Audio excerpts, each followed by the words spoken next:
कर सकते ABCDEOG। क्या बोला मैंने? ABCDEOG। तो इसका क्या बना? A for adaptation to change, B for benefit of specialization, C for clarity in a working relation, D for development of personnel, E for effective administration। ABCDE हो गया। अब OG में क्या आ जाता है? Optimum utilisation of resources and G में growth and expansion आ जाता है। तो इस तरीके से आप इसे शॉर्ट फॉर्म में भी याद कर सकते हैं।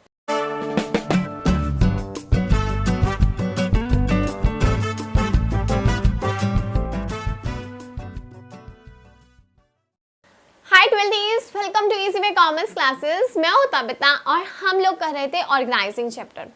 लास्ट वीडियो में हमने इसका मीनिंग और प्रोसेस कर लिया था।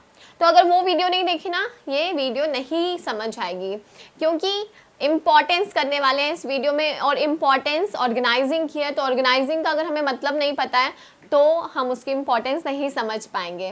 ठीक है, तो एक होता है ना, किसी इंसान को समझने के लिए पहले उसके बारे में पता होना चाहिए, है ना। तो उसी तरीके से इंसान की इम्पोर्टेंस तभी पता चलती है जब उसके बारे में पता है, राइट। इसी तरीके से ऑर्गेनाइजिंग की इम्पोर्टेंस भी आप तभी पता लगा सकते हो जब उसके बारे में पता होगा। तो लास्ट वीडियो गाइस ज़रूर देखना, तभी ये वीडियो समझ आएगी। आगे बढ़ते हैं। अब इम्पॉर्टेंस ऑफ ऑर्गेनाइजिंग क्या है? देखो, सबसे पहले इम्पॉर्टेंस में हम देखते हैं बेनिफिट ऑफ स्पेशलाइजेशन, यानी कि जब आप कामों को डिवाइड करके चल रहे हो कि कौन सा काम किससे कराना है और उसको डिपार्टमेंट्स में क्रिएट कर दिया है, तो अब बिजनेस बेनिफिट ऑफ स्पेशलाइजेशन लेता है। क्यों? क्योंकि अब आपने क्या किया, अपने कामों को डिवाइड करके उनको डिपार्टमेंट्स में सौंप दिया और वो डिपार्टमेंट उस काम को रेगुलर बेसिस पे करते रहते हैं। एंड रेगुलर करने पर वो उस काम में क्या हो जाते हैं? एफिशिएंट हो जाते हैं, माहिर हो जाते हैं, स्पेशलाइज्ड हो जाते हैं। तो जिसकी वजह से बेनिफिट ऑफ स्पेशलाइजेशन मिलता है। बुक में भी सेम यही चीज़ लिखी है कि आप काम को स्मॉलर पार्ट्स में डिवाइड कर देते हो and performing a specific job on a regular basis you get a specialisation, right guys. इसमें मैं short forms at the end बताने वाली हूँ, यानी कि आपको इसको याद करने का एक छोटा सा तरीका भी बताऊंगी। तो इसको पहले समझिए, उसके बाद उस चीज़ को देखना, ठीक है। सेकेंड चीज़ आता है क्लैरिटी इन वर्किंग रिलेशनशिप, यानी कि जब आप बिजनेस में ऑर्गेनाइजिंग करके चलते हो तो क्लैरिटी मिलती है वर्किंग रिलेशनशिप की, क्योंकि हमने ऑर्गेनाइजिंग में करा ही ये है, हमने कामों को डिवाइड कर दिया, जिसका जो काम था उसको वो सौंप दिए। तो अब हमें पता चल गया कि कौन सा काम किससे होना है। तो हमें पता रहता है कि वर्किंग रिलेशनशिप हमारी क्लियर रहती है, कोई भी कंफ्यूजन क्रिएट नहीं होती कि कौन सा काम कौन करने वाला है। सबको पता है सबकी कौन कौन सी ड्यूटीज़ हैं और वो किसके रिस्पॉन्सिबल है, किसके लिए अकाउंटेबल है, दे ऑलरेडी नो, ठीक है। तो वो कहाँ पे हमें पता चलते हैं? वो ऑर्गेनाइजिंग में पता चलता है। तो जिसकी वजह से वर्किंग कंडीशंस जो है, वर्किंग रिलेशनशिप जो है वो क्लियर रहता है। थर्ड है इफेक्टिव एडमिनिस्ट्रेशन। अब इफेक्टिव एडमिनिस्ट्रेशन हो पाता है। इफेक्टिव एडमिनिस्ट्रेशन कैसे हो पाता है? क्योंकि अब ना तो कोई कन्फ्यूजन है, ना ही डुप्लीकेशन है। हर एक बंदा अपने काम में बिजी है, उसको भी पता है उसके क्या काम है और वो काम वो रेगुलर बेसिस पे करी जा रहा है, और जिससे बिजनेस उनके ऊपर नज़र प्रॉपर तरीके से रख पाता है। उनमें भी कंफ्यूजन नहीं है, मैनेजर्स में भी कोई कंफ्यूजन नहीं है। तो इससे इफेक्टिव एडमिनिस्ट्रेशन होता है। नहीं तो मैनेजर ही कंफ्यूज है, यार ये कौन सा काम कर रहा है, ये इसका बनता भी था, नहीं बनता था। तो अभी ऑर्गेनाइजिंग में हमने क्या किया, हमने उनको उनके काम सौंप दिए हैं, भैया ये आपकी ड्यूटीज़ है, लो लिस्ट, और ये काम देखो, ये आपके बनते हैं। मैनेजर्स को भी बता दिए ये आपके काम है, ये बंदे से आपने ये काम कराने। तो मैनेजर्स भी इफेक्टिव एडमिनिस्ट्रेशन कर पाते हैं बिकॉज उनको पहले से इस चीज़ की नॉलेज रहती है। उसके बाद ऑप्टिमम यूटिलाइजेशन ऑफ रिसोर्सेज, यानी कि बिजनेस में ऑप्टिमम यूटिलाइजेशन हो पाता है रिसोर्सेज का। देखो रिसोर्सेज होते कौन से हैं? Man, machinery, money.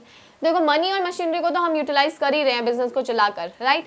अब हमें ह्यूमन रिसोर्स जो है उसको यूटिलाइज करना है। तो हम जब उनको उनकी ड्यूटीज सौंप देते हैं और देखते हैं कि वो बंदे वो काम कर रहे हैं या नहीं कर रहे, तो हम अपने ह्यूमन रिसोर्स को भी एफिशिएंटली यूटिलाइज कर पाते हैं।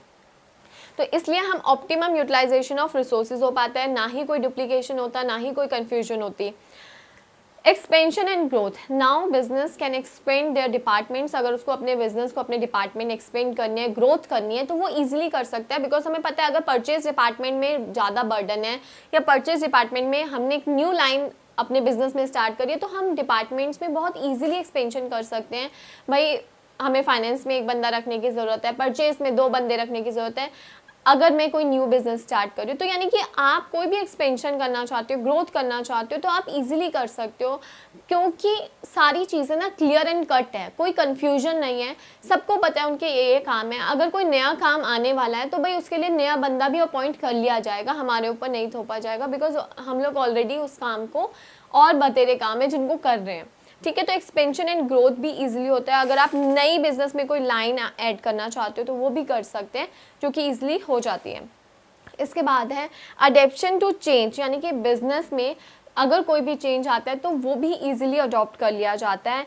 क्यों? क्योंकि बिजनेस में अब जो डिपार्टमेंट्स बन रखे हैं उनमें जो भी कोई चेंजेस करना है, अगर हमें लगता है परचेज डिपार्टमेंट में कोई चेंजेस करने की ज़रूरत है तो हम सिर्फ उसमें करेंगे, पूरी ऑर्गेनाइजेशन में नहीं करेंगे।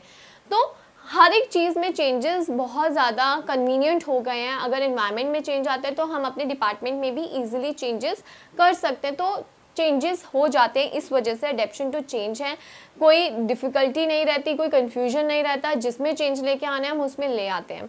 उसके बाद है डेवलपमेंट ऑफ पर्सोनल, यानी कि एम्प्लॉयज़ का डेवलपमेंट होता है। कैसे होता है? क्योंकि मैनेजर्स अपने बर्डन को कम करने के लिए अपने एम्प्लॉयज़ से काम कराते हैं ताकि वो मेन एरियाज़ पे काम करें। मैं ये नहीं कहूँगी वो कामचोर हैं, वो कामचोर नहीं है, वो उनसे काम इसलिए करवाते हैं ताकि वो मेन एरियाज़ पे ध्यान दे सकें, राइट गाइज। तो जिसकी वजह से जो एम्प्लॉयज़ हैं उनको लगता है यार मेरा मैनेजर मुझसे काम करा रहा है, इट मीन्स वो मुझे इस लायक समझता है, तो उनमें एक सेल्फ कॉन्फिडेंस भी आता है और वो नए नए कामों को इस तरीके से सीख भी जाते हैं, जिसकी वजह से उनमें डेवलपमेंट होती है। तो कल को अगर वो नई जॉब पे जाएंगे तो वो ये कह सकते हैं कि ये सारे काम तो हमें आते हैं, राइट गाइज। तो डेवलपमेंट ऑफ पर्सोनल भी एक हमें मिलता है। कैसे? जब हम कामों को ऑर्गेनाइज करके चलते हैं, मैनेजर्स, वर्कर्स सब ऑर्गेनाइज्ड होते हैं, उनको पता होता है उनकी क्या रिस्पॉन्सिबिलिटीज़ हैं, क्या क्या ड्यूटीज़ हैं उनकी, तो इस तरीके से हमें ये बेनिफिट मिलते हैं। अब हमने जो बेनिफिट पढ़े वो टोटल 7 बेनिफिट थे। पहला, benefit of specialisation, clarity in a working relation, effective administration, optimum utilisation of resources, expansion and growth, adaption to change and development of personnel.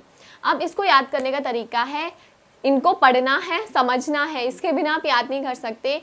ABCDEOG, क्या बोला मैंने? ABCDEOG। तो इसका क्या बना?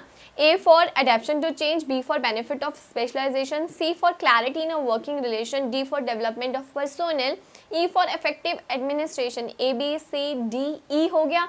अब OG में क्या आ जाता है? Optimum utilisation of resources, and G में ग्रोथ एंड एक्सपेंशन आ जाता है। तो इस तरीके से आप इसे शॉर्ट फॉर्म में भी याद कर सकते हो। तो ये था इम्पॉर्टेंस ऑफ ऑर्गेनाइजिंग। गाइज अगर समझ आई है ये वीडियो तो लाइक ज़रूर करना, शेयर करना और कमेंट भी करना। और अगर कोई भी डाउट है तो आप मेरे से वो इंस्टाग्राम और यूट्यूब पर पूछ सकते हो। और अगर न्यू हो तो इस चैनल को सब्सक्राइब करें और न्यू वीडियोज़ के लिए बेल आइकन को प्रेस करें। Thank you.